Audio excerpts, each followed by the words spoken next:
ইচ্ছে করে আমি নাজিল করি নাই, সব সময় নাজিল হলে আপনার ভাল লাগতো না। বুখারীর বর্ণনা, মা আয়েশা বলতেন শীতের রাতে, কনকনে মাঘ মাসের শীতের রাতে যখন বিশ্বনবীর উপর কোরআনের আয়াত নাজিল হতো, বিশ্বনবী ঘেমে ঘেমে একাকার হয়ে যেতেন।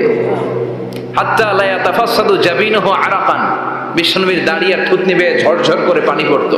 আমরা কম্বল গায়ে দিয়ে থাকি আর বিশ্বনবী ঘামে। সুবহানাল্লাহ বলবেন না? এটা কওলান সাকিলা, অনেক ওজনওয়ালা কথা। আবার বিশ্বনবী যখন ওটের উপরে বসে থাকা অবস্থায় কোরআনের আয়াত নাজিল হতো, ওটের বুকটা মুহূর্তের মধ্যে বালুর মধ্যে জমিনের মধ্যে লেগে যেত। ঘোড়ায় চড়া অবস্থায় বিশ্বনবীর কাছে যখন কোরআন নাজিল হতো, ঘোড়ার পা গুলো মরুভূমির বালুতে দেবে যেত। মাঝে মাঝে বিশ্বনবী সাহাবাদের রানের উপরে, পায়ের উপরে মাথা দিয়ে শুয়ে পড়তেন, ক্লান্ত শ্রান্ত। যায়েদ বিন হারেসা, বিশ্বনবীর পালক পুত্র, তার পায়ের উপরে মাথা রেখে বিশ্বনবী একবার কথা বলতে বলতে ঘুমিয়ে পড়লেন। ঘন্টাখানিক ঘুমালেন। যায়েদ বিন হারেসা বলে, আমার কাছে তেমন কোনো কষ্টই হচ্ছে না, বিশ্বনবীর মাথাটা খুব বেশি ওজন মনে হচ্ছে না। ঘন্টাখানিক পর বিশ্বনবীর চোখ খুললেন, আর খোলা মাত্রই ওনার উপর ওহী কোরআনের আয়াত নাজিল করতে শুরু করলো। কে? যায়েদ বিন হারেসা বলে, যখনই কোরআনের আয়াত নাজিল হতে শুরু করলো, আমার মনে হচ্ছে বিশ্বনবীর মাথাটা 50-60 কেজি ওজন বেড়ে গিয়েছে। বিশ্বনবীর মাথার ওজনে আমার পায়ের রান ফেটে যাবে, আমার পায়ের হাড়টি ফেটে যাবে, আমার পাটা ভেঙে খান খান হয়ে যাবে মনে হচ্ছিল। তার মানে কোরআনের আয়াত যখন নাজিল হয়, বিশ্বনবীর উপর একটা প্রেসার আছে না নাই? এই জন্য আল্লাহ বললেন, নবী আমি আপনার ভুলে যাই নাই। কাফেররা যেমনি আপনারে গালি দেয় যে আমি আপনার ভুলে গিয়েছি, আপনার উপর আমি অসন্তুষ্ট, নেভার, অসম্ভব। আমি আপনার উপর কখনো অসন্তুষ্ট নই, বরং আমি ইচ্ছা করি আপনার উপর থেকে প্রেসার কমিয়ে দেওয়ার জন্য কয়েকদিন ইচ্ছা করে আপনারে ছুটিতে রাখছি। সুবহানাল্লাহ পড়েন, যাতে করে আবার এনার্জি গায়ে নেওয়ার পরে নতুন করে কোরআনের আয়াত রিসিভ করার জন্য আপনি সক্ষম হন। চিল্লায় পড়তে হবে আল্লাহু আকবার। এজন্য আল্লাহ বললেন, ওয়াদ-দুহা ওয়াল-লাইলি ইযা সাজা মা ওয়াদ্দা'আকা রাব্বুকা ওয়া মা ক্বালা ওয়ালাল আখিরাতু খায়রুল লাকা মিনাল উলা। এরপর আল্লাহ বললেন, নবী ওয়ালাল আখিরাতু খায়রুল লাকা মিনাল উলা, and verily indeed the hereafter is far better for you than this dunya. এই দুনিয়ার চেয়ে আপনার জন্য আখিরাতটা অনেক দামি। খায়রুল লাকা মিনাল উলা, এই দুনিয়ার চেয়ে আখিরাতটা অনেক শ্রেষ্ঠ। এতে আল্লাহ বললেন দুনিয়ার চেয়ে আখিরাত শ্রেষ্ঠ, আর এক আয়াতে আল্লাহ বললেন দুনিয়ার চেয়ে আখিরাত হলো স্থায়ী। ঠিক কি না? বাল তুফিরুনাল হায়াতাদ দুনিয়া ওয়াল আখিরাতু খায়রুন ওয়া আবাকা।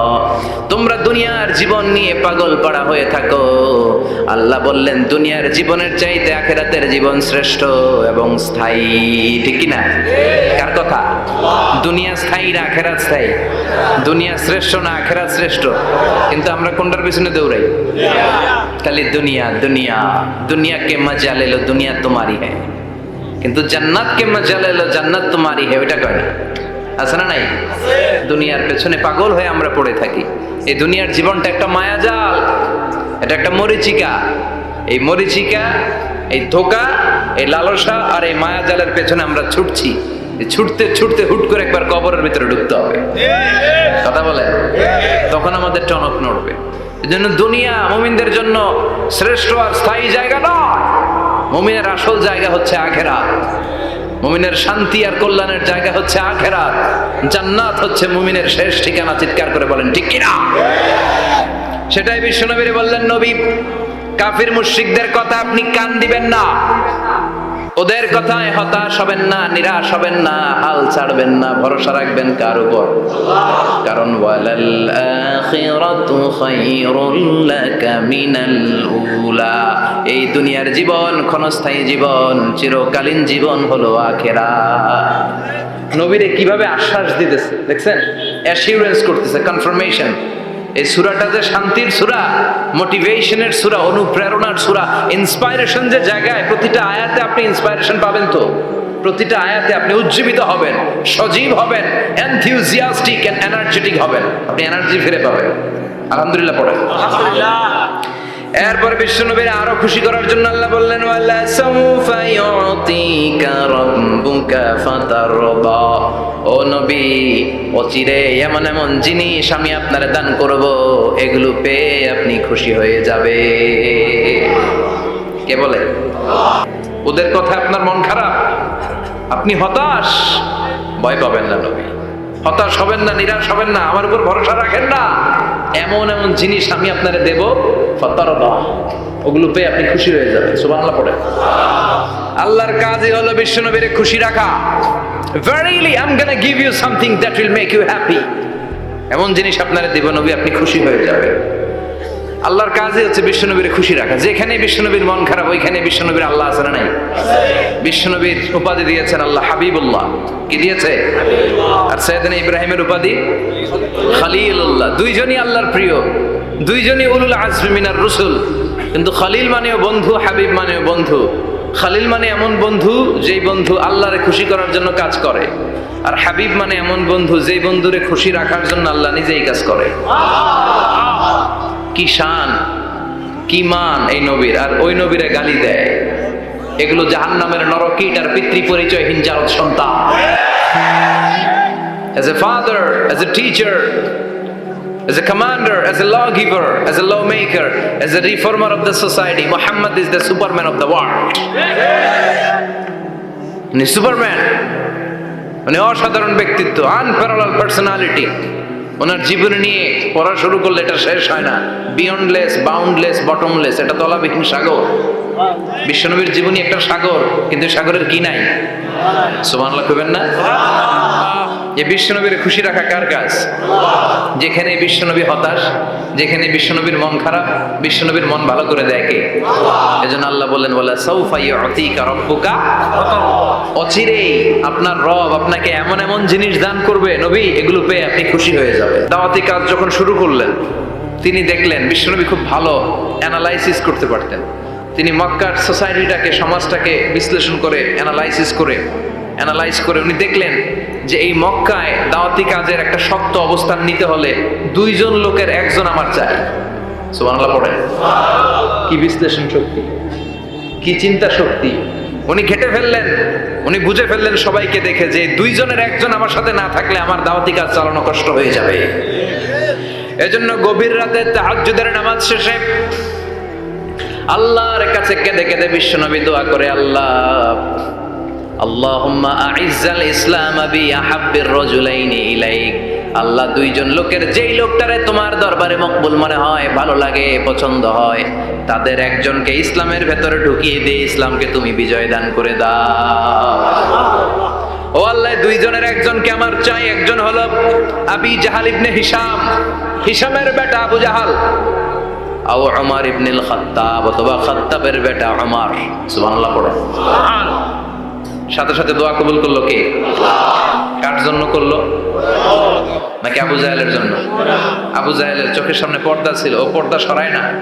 ওর অন্তরে পর্দা, ও পর্দা উঠে সত্যটা দেখতে চায় না। এজন্য ওর জন্য গোটা বিশ্ববাসীর আছে ঘৃণা।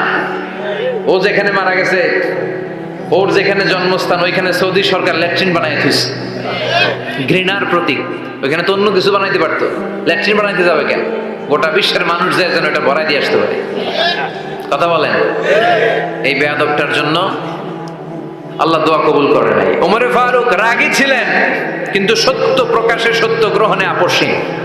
সত্য দেখলেই উনি মেনে নিতেন। এটা জাহেলি যুগে ওনার মধ্যে এই গুণ ছিল। আল্লাহু আকবার। বিশ্বনবী কেঁদে কেঁদে দোয়া করে, আল্লাহ, মক্কার জমিনে এই দুইজনের একজন যদি কালেমা না পড়ে, মক্কার জমিনে দাওয়াতি কাজ চালিয়ে যাওয়া কঠিন হয়ে যাবে। হয় হিশামের বেটা আবু জাহেল কিংবা খাত্তাবের বেটা ওমরকে তুমি ইসলামে ঢুকাও। আল্লাহ ওমরের জন্য দোয়া কবুল করলেন। বিশ্বনবী তখনও বুঝতে পারেন এই দোয়াটা কার জন্য কবুল। হঠাৎ ওমরে ফারুক বিশাল একটা নাঙ্গা তলোয়ার নিয়ে বিশ্বনবীকে হত্যা করার জন্য ছুটে এলো। বিশ্বনবী তখন মক্কার আরকাম ইবনে দারুল আরকামের ঘরে সাফা পাহাড়ের পাদদেশে লুকিয়ে লুকিয়ে দাওয়াতি কাজ করতেন। আশেপাশে সাহাবীরা বসা। বিশ্বনবীর চাচা হামজা ইবনে আব্দুল মুত্তালিব বললেন, নবী তাড়াতাড়ি পালিয়ে যান, ওই যে দেখা যায় ওমরে ফারুক তলোয়ার নিয়ে আপনারে মারতে আসছে। বিশ্বনবী বললেন, চাচা সরে যান, সাহাবীদেরকেও সরে যেতে বলেন, দরজাটা খুলে দেন, ওমরকে আসতে দেন। আমার তো মনে হচ্ছে ওই যে তাহাজ্জুদের নামাজ পড়ে আল্লাহর কাছে কেঁদে কেঁদে আমি দোয়া করেছি, আমার দোয়াটা আজকে কবুল হতে চলেছে। আমার তো মন বলছে আল্লাহ দোয়াটা কবুল করবে। দরজা খুলে দেন। ওমর ফারুক চলে আসলেন, এসে তলোয়ার রেখে দিয়ে আঙ্গুল উঁচু করে বললেন, আশহাদু আল্লা ইলাহা ইল্লাল্লাহ, আশহাদু আন্নাকা মুহাম্মাদ রাসূলুল্লাহ। ঝিনুকের ভেতর লুকিয়ে থাকে যেমন মতি, ঝিনুকের ভেতর লুকিয়ে থাকে যেমন মতি, কালমা শাহাদাতে আছে আল্লাহর জ্যোতি, কালমা শাহাদাতে আছে আল্লাহর জ্যোতি। সুবহানাল্লাহ পড়েন। কি আল্লাহর জ্যোতি এসে ওমর ফারুকের হৃদয়টাকে নুরানি করে দিল। এই তলোয়ার রেখে ঘোষণা দিলেন, আশহাদু আল্লা ইলাহা ইল্লাল্লাহ ওয়া আশহাদু আন্নাকা মুহাম্মাদ আবদুল্লাহ ওয়া রাসূলুহু। বিশ্বনবী খুশি হয়ে গেলেন। ফাতারদা ওয়ালা সাওফা ইউতিকা রাব্বুকা ফাতারদা। ও নবী, অচিরে এমন এমন জিনিস একটার পর একটা আমি আপনারে দান করব, এগুলো পেয়ে আপনি খুশি হয়ে যাবেন গো নবী। আপনার অন্তরে দুঃখ, কষ্ট, হতাশা, আপসেট হওয়ার মানসিকতা, ফ্রাস্ট্রেশন কিছু আল্লাহ রাখবো না। ওয়ালা সাওফা ইউতিকা রাব্বুকা ফাতারদা। অচিরে এমন এমন জিনিস আমি আল্লাহ আপনারে দেব, আপনি খুশি হয়ে যাবেন। ওমর ফারুকের ইসলাম ধর্ম গ্রহণ করানোর মাধ্যমে বিশ্ব নবীর মনটারে খুশি করে দিল কে?